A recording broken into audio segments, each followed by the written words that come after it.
Hello everyone, welcome back to my YouTube channel. And आज के इस वीडियो में हम लोग क्लास 12 का बिजनेस स्टडीज़ का, जिसका शॉर्ट फॉर्म है बीएसटी का लेसन 10 फाइनेंशियल मार्केट, जिसका हिंदी होता है वित्तीय बाजार का, पार्ट 11 को कवर करेंगे। और पार्ट 1 से लेकर पार्ट 10 तक का वीडियो इस चैप्टर से रिलेटेड मैंने पहले यूट्यूब पर अपलोड कर रखी हूँ। अगर आप लोग उस वीडियो को रिक्वायरमेंट होगी तो मेरे इस चैनल पर आप लोग जाकर देख सकते हैं। ठीक है, आप लोग को मेरे इस चैनल पर बीएसटी और फिर से इकोनॉमिक्स, एटीपी और साथ साथ इंग्लिश के भी वीडियो प्रोवाइड किए जा रहे हैं क्लास 12 से रिलेटेड। और साथ साथ आप लोग को मोटिवेशन के वीडियो इस चैनल पर आप लोग को प्रोवाइड किए जाएंगे। तो आज के इस वीडियो का जो मेन टॉपिक जिस पर हम लोग डिस्कस करेंगे वो है पूंजी बाजार के खंड, सेगमेंट्स ऑफ कैपिटल मार्केट। इसके बारे में हम लोग डिस्कस करेंगे कि पूंजी बाजार कितने भाग है, कितने खंड है, और उसके फुल एक्सप्लेनेशन के साथ समझेंगे क्या होता है पूंजी बाजार के खंड और कौन कौन से हैं और वो उससे किसे कहते हैं। ठीक है, इसके बारे में हम लोग समझेंगे और जानेंगे। तो आप लोग वीडियो के एंड तक बने रहिए ताकि आप लोग को अच्छी तरह से समझ में आ सके।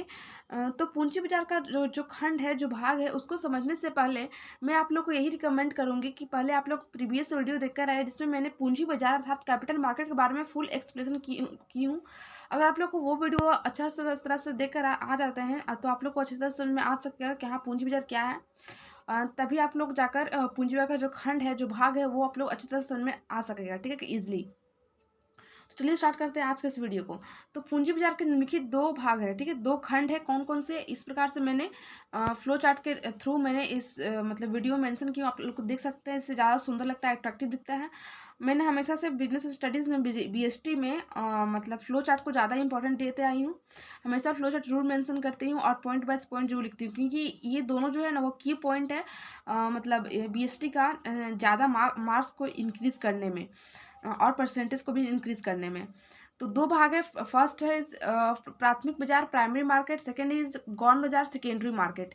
तो इन दोनों जो मार्केट है इसके बारे में हम लोग फुल एक्सप्लेनेशन के साथ डिस्कस करेंगे इस वीडियो में। तो फर्स्ट है जो हम लोग का प्राइमरी मार्केट, ठीक है, प्राथमिक बाजार, इसके बारे में हम लोग डिस्कस करेंगे और इसके फीचर्स एंड कैरेक्टरिस्टिक्स के बारे में भी इस वीडियो में हम लोग डिस्कस करेंगे। तो प्राथमिक बाजार, देखिए, चूंकि जो पूंजी बाजार है वह किसी भी संस्था, किसी भी बिजनेस ऑर्गेनाइजेशन को लॉन्ग टर्म के लिए फाइनेंस के रिक्वायरमेंट को फुलफिल करती है। जब किसी बिजनेस ऑर्गेनाइजेशन को लॉन्ग टर्म के लिए मतलब पैसों की जरूरत होती है तो वह पूंजी मार्केट के थ्रू अपनी इस रिक्वायरमेंट को फुलफिल करता है। तो सिंपल सी बात है, जो प्राथमिक बाजार है उसमें भी दीर्घकाल के लिए ही पूंजी को एकत्रित की जाती है और उसका लेन देन किया जाता है। अर्थात इसके अंतर्गत शेयर्स, डिवेंचर्स, बॉन्ड्स एक्सेट्रा आदि को फर्स्ट बार इशू किया जाता है। तो इसी को हम लोग कहते हैं प्राइमरी मार्केट।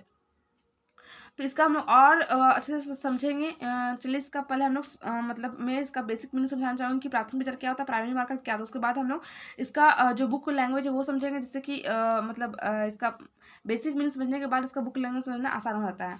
तो प्राथमिक बाजार एक ऐसा बाजार होता है, एक ऐसा स्थान है जहाँ एक निजी या सार्वजनिक कंपनी, मतलब एक प्राइवेट या पब्लिक कंपनी द्वारा पब्लिक को नए शेयर जारी किए जाते हैं। पब्लिक यानी कि जनता को, जो जनता जो सेवर्स होते हैं, जो इन्वेस्ट करते हैं, ठीक है, उनको नई शेयर को जारी की जाती है, इशू की जाती है।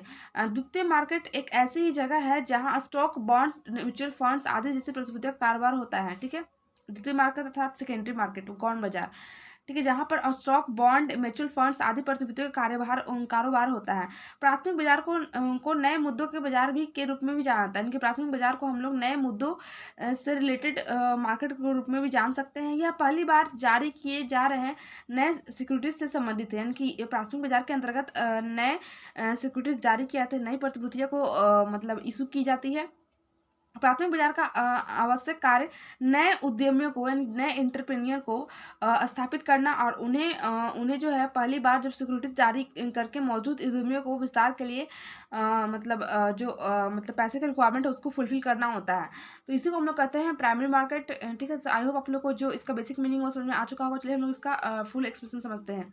प्राथमिक बाजार, प्राइमरी मार्केट। प्राथमिक बाजार से आशय उस बाजार से है जिसमें दीर्घकाल के लिए पूंजी एकत्रित करने के उद्देश्य से अंशों, ऋण पत्रों, बॉन्डों व अन्य प्रतिभूतियों को पहली बार बेचा जाता है। मतलब कहने का मतलब कि प्राथमिक बाजार के अंतर्गत मतलब कोई भी बिजनेस को या किसी भी कंपनी को जब उस लॉन्ग टर्म पीरियड के लिए पैसे की जरूरत होती है तो वह उसी के उद्देश्य से अंशों, ऋण पत्रों और बॉन्डों अन्य प्रतिभूतियों को पहली बार सेल किया था, इसके अंतर्गत इशू किया जाता है।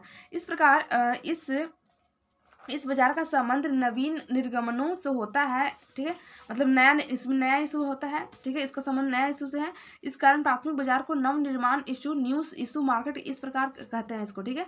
इस बाजार के माध्यम से नई तथा पुरानी दोनों प्रकार की कंपनियां आवश्यक पूंजी एकत्रित करती है, यानी कि इस बाजार से नई, न्यू एंड ओल्ड दोनों प्रकार की जो कंपनियां हैं वो अपने कैपिटल को कलेक्ट कर सकती है। फिर से हम लोग पढ़ेंगे मतलब प्राथमिक बाजार की विशेषताएं, कैरेक्टरिस्टिक्स और प्राइमरी मार्केट के बारे में हम लोग फुल एक्सप्रेशन के साथ समझेंगे और जानेंगे। प्राथमिक बाजार के प्रमुख विशेषताएं निम्नलिखित है। फर्स्ट पॉइंट है नवीन निर्गमनों से संबंधित प्राथमिक बाजार की सबसे प्रमुख विशेषता यह है कि इसका संबंध सदैव नए निर्गमनों से होता है, यानी कि जो भी शेयर्स है, डिबेंचर्स है, बॉन्ड्स है या फिर अन्य सिक्योरिटीज है, उनका मतलब न्यू तौर पर मतलब सबसे फर्स्ट बार इशू किया आता है। इसी कारण ये प्राइमरी मार्केट से रिलेट करते हैं। जब कोई कंपनी नए अंशों अथवा नए ऋण पत्रों का निर्गमन करती है तो इस क्रिया को प्राथमिक बाजार की क्रिया कहते हैं। जब भी कोई कंपनी न्यू शेयर्स या डिबेंचर्स को इशू करती है तो वह मतलब वह क्या कहलाती है, मतलब ये प्राथमिक बाजार से रिलेट करती है, प्राथमिक बाजार की क्रिया कहलाती है। सेकंड पॉइंट है कोई विशेष स्थान नहीं है, मतलब इसका जो प्राथमिक बाजार होता है ना उसका कोई विशेष स्थान नहीं, कोई स्पेसिफिक प्लेस नहीं है, कोई डिटरमाइन नहीं कि हाँ इसी जगह पर प्राइमरी बाजार मतलब ये निश्चित है, वैसा नहीं है, कहीं भी हो सकता है। प्राथमिक बाजार की दूसरी प्रमुख विशेषता यह है कि प्राथमिक बाजार यह कोई विशेष स्थान नहीं होता है। अभी तो नए निर्गमन को ही प्राथमिक बाजार की क्रिया कहते हैं। जो न्यू इशू होते हैं कोई भी शेयर्स, डिबेंचर, बॉन्ड्स, उसी को हम लोग कहते हैं प्राथमिक बाजार की क्रिया, ठीक है। थर्ड पॉइंट है गौण बाजार से पहले। प्राथमिक बाजार में गौण बाजार में से पहले व्यवहार किया जाता है, कि प्राथमिक बाजार में जो सेकेंडरी मार्केट होता है उससे पहले ट्रांजेक्शन किया था, उससे पहले ही मतलब लेन देन की जाती है। फोर्थ जो पॉइंट है पूंजी एकत्रित करने की विभिन्न विधियां। इसकी चौथी विशेषता यह है कि इसमें पूंजी एकत्रित करने की निम्न विशेषता विधियों का उपयोग किया गया। फर्स्ट पॉइंट है सार्वजनिक निर्गमन। इसकी प्रमुख सिस्टम विधियां हैं जो हम लोग जानेंगे। इस विधि के अंतर्गत कंपनी पहले प्रविवरण का निर्गमन करती है, यानी कि प्रोस्पेक्ट का इशू करती है, तत्पश्चात जनता को अंश अथवा ऋण पत्र खरीदने के लिए आमंत्रित करती है, उसको इनवाइट करती है, किसको, पब्लिक को अपने शेयर्स को अति करने के लिए, परचेस करने के लिए। कंपनी द्वारा अपनाई गई इस क्रिया को सार्वजनिक निर्गमन अथवा बिक्री का प्रस्ताव कहते हैं। कंपनी जो इस प्रोसेस को फॉलो करती है और अपनाती है, इसी को हम लोग क्या कहते हैं, सार्वजनिक निर्गमन अथवा बिक्री का प्रस्ताव।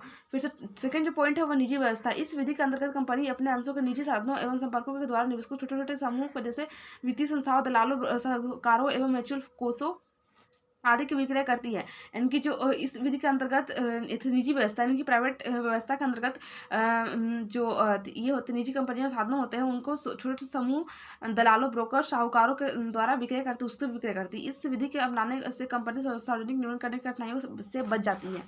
फिर जो थर्ड पॉइंट है वो अधिकार निगमन। इस विधि के अंतर्गत विद्यमान कंपनी अपने विद्यमान अंशधारियों को अंश खरीदने के लिए आमंत्रित करती है। इस प्रकार के निर्गमन को अधिकार निगमन कहते हैं। पूंजी एकत्रित करने की इस विधि का उपयोग प्रतिष्ठित कंपनियों द्वारा किया जाता है और इसे टिस्को, रिलायंस, LNT आदि। 4 पॉइंट है बिक्री का प्रस्ताव। इस विधि के अंतर्गत प्रतिभूतियां पहले निश्चित मूल्य पर प्रायः अंश दलालों के माध्यम से जारी की जाती है। वह प्रतिभूतियों को ऊंचे मूल्य पर आम जनता को बेचता है, ठीक है। फिर कह रहा है 5 पॉइंट है इलेक्ट्रॉनिक प्राथमिक सार्वजनिक प्रस्ताव। इस विधि के अंतर्गत प्रतिभूतियों को इंटरनेट के माध्यम से जारी किया जाता है, ठीक है, मतलब सिक्योरिटीज को इंटरनेट के माध्यम से जारी किया जाता है। ऐसा सेवी द्वारा अधिकृत किसी दलाल के माध्यम से ऑनलाइन अपना पत्र प्राप्त करके किया जाता है, जो इसकी सूचना कंपनी को देता रहता है। तो आई होप आप लोग की वीडियो अच्छी लगी होगी और thank you so much watching this video. मिलता है नेक्स्ट वीडियो में।